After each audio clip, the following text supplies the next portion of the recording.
WWE রেসলারগুলো strong এবং ভয়ঙ্কর হয়ে থাকে, আর সেই রেসলারগুলো কিছু কিছু সময় খুবই ভয়ঙ্কর হয়ে ওঠে এবং বিপরীত রেসলারকে খুবই ভয়ঙ্করভাবে ডিস্ট্রয় করে। তবে ডাব্লিউডাব্লিউতে সেই রেসলারগুলোরই এমন কিছু সিচুয়েশন তৈরি হয় যেটার জন্য সেই ভয়ঙ্কর রেসলারগুলোও কেঁদে দেয়। যেমন ধরুন undertaker, Brock Lesnar, Roman Reigns থেকে শুরু করে এই ভয়ঙ্কর রেসলারগুলোও ডাব্লিউডাব্লিউতে কেঁদেছেন। তো চলুন আজকের এই ভিডিওটিতে ডাব্লিউডাব্লিউ এর 5টি এমন ইমোশনাল মোমেন্ট নিয়ে ডিসকাস করা যাক যেখানে ভয়ঙ্কর রেসলারগুলোও কেঁদে দিয়েছিলেন। Number 5, the shield. আপনারা অবশ্য সকলেই জানেন যে ডাব্লিউডাব্লিউতে অন্যতম জনপ্রিয় একটি ফ্যাকশন হচ্ছে দ্য শিল্ড। এইখানে ডিন অ্যামব্রোজ, সেথ রোলিন্স এবং রোমান রেন্স তারা তিনজনে খুবই জনপ্রিয় রেসলার।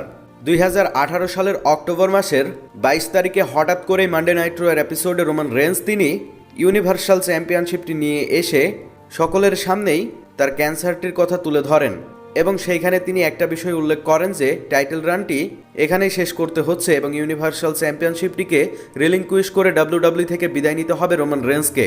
সেই সময় দ্য শিল্ডের সাথে রোমান রেন্স বেশ ভালোই কাজ করতেন, তবে হঠাৎ করে রোমান রেন্সকে ইউনিভার্সাল চ্যাম্পিয়নশিপটি রিলিংকুইশ করে এইভাবে ডাব্লিউডাব্লিউ থেকে বিদায় নিতে হবে এই বিষয়টি দর্শকরা সহ কেউই এক্সপেক্ট করেছিল না। তবে রোমান রেন্স সেই তার প্রোমো কার্ডগুলো করবার পরে ইউনিভার্সাল টাইটেলটি সেখান থেকে ছেড়ে যাবার পরে এন্ট্রান্স এরিনাতে ডাব্লিউডাব্লিউর ব্যাকস্টেজ থেকে ডিন অ্যামব্রোজ এবং সেথ রোলিন্স তারা দুইজনেই এসেছিলেন। এই সেই রোমান রেন্সকে জড়িয়ে ধরে ডিন অ্যামব্রোজ এবং সেথ রোলিন্স কেঁদে দিয়েছিলেন। বিশেষ করে সেথ রোলিন্সের সেইখানে সব থেকে বেশি ইমোশনাল হতে দেখা যায়, স্পেশালি সেথ রোলিন্স সেখানে কেঁদে দিয়েছিলেন। রোমান রেন্সের এই সেগমেন্টটি এতটাই ইমোশনাল ছিল যে সেইখানে থাকা দর্শকরা সহ টিভিতে বসে যারা ডাব্লিউডাব্লিউই দেখছিলেন সেই সময় কেউই বিশ্বাস করতে পারছিলেন না যে রোমান রেন্স এইভাবে তিনি ডাব্লিউডাব্লিউই ছেড়ে চলে যাবেন। যারা রোমান রেন্সের ভক্ত রয়েছেন তারা তো ডাব্লিউডাব্লিউই দেখে কেঁদে দিয়েছিলেন। Number 4, Vince McMahon. আপনারা যেমনটা জানেন ডাব্লিউডাব্লিউ এর মালিক ভিন্স ম্যাকম্যান তিনি ডাব্লিউডাব্লিউতে বেশিরভাগ সময়ই হিল রেসলার হিসেবে কাজ করেছেন। ভিন্স ম্যাকম্যানকে ডাব্লিউডাব্লিউতে কখনো কান্না করতে দেখা যায়নি, তবে হঠাৎ করেই আন্ডারটেকারের লাস্ট রাইড ডকুমেন্টারিতে আন্ডারটেকারের জন্য ভিন্স ম্যাকম্যানকে কান্না করতে দেখা যায়। স্পেশালি ভিন্স ম্যাকম্যান সেইখানে রিভিল করেন যে ডাব্লিউডাব্লিউতে এখনো পর্যন্ত যেসব রেসলারগুলোকে কন্ট্রাক্টের মধ্যে এনেছেন ভিন্স ম্যাকম্যান তার মধ্যে সব থেকে বেশি গুরুত্ব কিন্তু আন্ডারটেকারের ছিল, কেননা আন্ডারটেকার যেই কাজই করতেন সেই কাজ খুব ভালোভাবে করতেন এবং আন্ডারটেকার ভিন্স ম্যাকম্যানের রিয়েল লাইফে একজন ক্লোজ বন্ধু। সেই বিষয়টি ভিন্স ম্যাকম্যান রিভিল করেন এবং বলেন যে আন্ডারটেকার যে এইভাবে এত তাড়াতাড়ি রেসলিং থেকে বিদায় নেবেন সেটা তিনি মেনে নিতে পারছেন না, আর এই কথাগুলো উল্লেখ করতেই তিনি কেঁদে দিয়েছেন। Number 3, Roman Reigns. ডাব্লিউডাব্লিউতে আন্ডারটেকার কত বড় একজন রেসলার সেই বিষয়টি আপনারা সকলেই জানেন, আর ডাব্লিউডাব্লিউতে আন্ডারটেকারকে হারানো চারটেখানেক কথা নয়। বিশেষ করে আন্ডারটেকার রেসলমেনিয়াতে যে বড় স্ট্রিকটি গঠন করেছিলেন সেই স্ট্রিকটি ভাঙাই তো খুবই ভয়ঙ্কর হয়ে উঠেছিল। আন্ডারটেকার এবং রোমান রেন্স মুখোমুখি হয়েছিলেন রেসলমেনিয়া 33-এর একেবারে মেইন ইভেন্টে। সেখানে রোমান রেন্স একের পর এক সুপারম্যান পাঞ্চ স্পিয়ার দিয়ে আন্ডারটেকারকে হারিয়ে দিয়েছিলেন।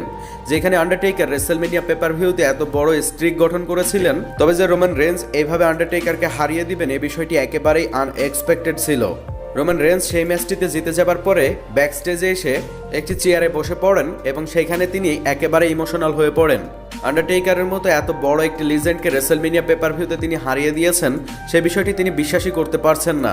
তবে আন্ডারটেকার সেইখানে সেই রেসলমেনিয়ার ম্যাচটিতে হেরে গেলেও পরবর্তীতে রোমান রেন্স তিনি একটি ইন্টারভিউতে রিভিল করেন যে সেইখানে তিনি সেই আন্ডারটেকারকে হারানোর পরে তার মনের মধ্যে জয়ের উল্লাস করার থেকেও আন্ডারটেকারকে হারানোর জন্য তার কান্না পাচ্ছিল, আর এটার জন্য ব্যাকস্টেজে সে একটি চেয়ারে বসে অনেক ইমোশনাল হয়ে পড়েন Roman Reigns. Number 2, Roman Reigns. আপনারা ডাব্লিউডাব্লিউতে রোমান রেন্সকে অনেক সময় ডেঞ্জারাস ভাবে দেখে থাকেন, তবে রোমান রেন্স বাইরে থেকে দেখতে যতটা ভয়ঙ্কর ভেতরে কিন্তু ততটাই নরম। রোমান রেন্স মুখোমুখি হয়েছিল hell in a cell pay per ভিউতে তারই কাজেন জেই উসোর বিরুদ্ধে। বিশেষ করে সেই হেল ইন এ সেল ম্যাচটিতে জেই উসোকে রোমান রেন্স এতটাই ভয়ঙ্করভাবে আক্রমণ করেন জিমি উসো তিনি ব্যাকস্টেজ থেকে ছুটে চলে আসেন এবং রোমান রেন্সকে বোঝান যে আমি তোমার ফ্যামিলি, আমরা তোমার ভাই হই, আমাদেরকে এভাবে তোমার আক্রমণ করা মোটেও উচিত হচ্ছে না। এই বিষয়টি শুনে রোমান রেন্স তিনি ইমোশনাল হয়ে পড়েন। এক পর্যায়ে তো তিনি কেঁদেই দেন, কেননা তিনি শুধুমাত্র নিজেকে ট্রাইবাল চিফ হিসেবে প্রমাণ করবার জন্য এমনভাবে তার ভাইয়ের ওপরে আক্রমণ করছেন, তার নিজের ফ্যামিলিকে আক্রমণ করে বোঝাতে চাচ্ছেন তিনি সাওয়ান ফ্যামিলির নেতা, তিনি ট্রাইবাল চিফ। এই কথাগুলো ভেবে রোমান রেন্স তিনি সেইখানে কেঁদে দিয়েছিলেন। তবে রোমান রেন্স ইমোশনাল হয়ে পড়লেও পরবর্তীতে জিমি উসোকে সাবমিশন লাগালে সেই ম্যাচটি যেহেতু আইকোয়াইট ম্যাচ ছিল সেহেতু জে উসো তার ভাইয়ের আক্রমণটি সহ্য করতে না পেরে তিনি কোয়াইট করে দেন এবং রোমান রেন্সকে সেই ম্যাচটিতে উইনার ঘোষণা করা হয়। তবে রোমান রেন্স তিনি তার নিজের ফ্যামিলিকে এইভাবে আক্রমণ করবেন, এতটা ভয়ঙ্করভাবে আক্রমণ করে দিবেন সেই বিষয়টি তিনি কখনোই ভেবেছিল না, আর এটার জন্যই তিনি কেঁদে দিয়েছিলেন সেই ম্যাচটির মধ্যে। Number 1, Brock Lesnar. আপনারা যেমনটা জানেন ডাব্লিউডাব্লিউতে সব থেকে ভয়ঙ্কর এবং নির্দয়ী রেসলার হচ্ছেন ব্রক লেসনার, যার শরীরের মধ্যে এতটুকু মায়া নেই। তিনি যদি তার বিপরীত রেসলারকে আক্রমণ করা শুরু করেন তাহলে সেই রেসলার মরলেন বা বাঁচলেন সেই বিষয়টি ব্রক লেসনার কখনোই লক্ষ্য করেন না। ব্রক লেসনার ডাব্লিউডাব্লিউ এর শুরু থেকে এখন পর্যন্ত খুবই ভয়ঙ্কর হিসেবেই পারফরমেন্স দিয়ে আসেন। তবে আন্ডারটেকারের বিরুদ্ধে রেসলমেনিয়া পেপার-ভিউতে ব্রক লেসনার মুখোমুখি হয়ে অসাধারণ পারফরমেন্স দিয়ে সুফ্লেক্স F5 মেরে ব্রক লেসনারের স্ট্রিকটি ভেঙে দিয়েছিলেন। ব্রক লেসনার সেই ম্যাচটি জিতে যাবার পরে পুরো রেসলিং দুনিয়াতে সব থেকে ইমোশনাল মোমেন্টটি নেমে এসেছিল, কেননা দর্শকদের মধ্যে সকল দর্শকই কেঁদে দিয়েছিল এবং ব্রক লেসনার সেখান থেকে হাসতে হাসতে বিদায় নিলেও ব্যাকস্টেজ সিনে আপনারা দেখতে পাচ্ছেন এখন স্ক্রিনে অনেকটা ইমোশনাল হয়ে পড়েছিলেন। ব্রক লেসনারের সাথে থাকা পল হেইম্যান সে বিষয়টি তো বিশ্বাসই করতে পারছিলেন না এবং ব্যাকস্টেজে গিয়ে আন্ডারটেকার যে রিংয়ের মধ্যে এভাবে পড়েছিলেন সে বিষয়টি দেখে সকলে কেঁদে দিয়েছিলেন। স্পেশালি ডাব্লিউডাব্লিউ এর ব্যাকস্টেজে থাকা সকল স্টাফ সেই বিষয়টি সহ্য করতে পারছিলেন না। ডাব্লিউডাব্লিউ এর গ্যালারিতে বসে থাকা সকল দর্শকই কেঁদে দিয়েছিলেন।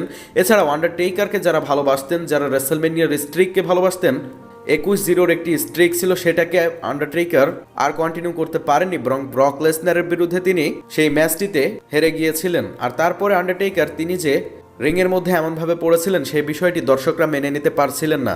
তবে আন্ডারটেকার তিনিও কেঁদে দিয়েছিলেন, তার স্ট্রিকটি ধরে রাখতে পারছিলেন না। তবে ব্রক লেসনার, আন্ডারটেকার, দর্শক সহ ডাব্লিউডাব্লিউ এর মালিক ভিন্স ম্যাকম্যান সকলেই কিন্তু আন্ডারটেকারের স্ট্রিকটি ভাঙার জন্য কেঁদে দিয়েছিলেন। তো এই ছিল ডাব্লিউডাব্লিউ এর 5টি ইমোশনাল মুহূর্ত। ভিডিওটি ভালো লাগলে অবশ্যই একটি লাইক দিয়ে এই চ্যানেলটিকে সাবস্ক্রাইব করে পাশেই থাকবেন। ধন্যবাদ।